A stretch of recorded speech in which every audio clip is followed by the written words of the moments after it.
বিপদেই আছি। এবার কুরবানি কিভাবে দিব? আমার কাছে তো কুরবানি দেওয়ার মতো এক টাকাও নাই।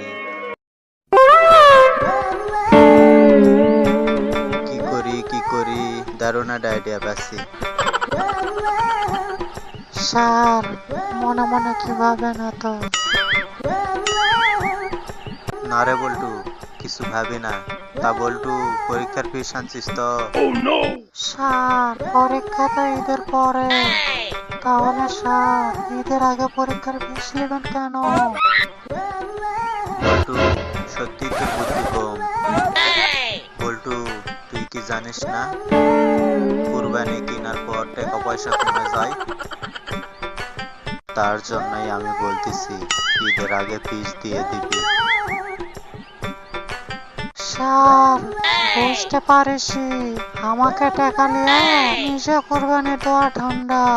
দাঁড়া রে স্যার, তোরা দেখাইতাছি মজা। স্যার, এবার ঈদে তো আমার বাবা কোরবানির পশু কিনবে না।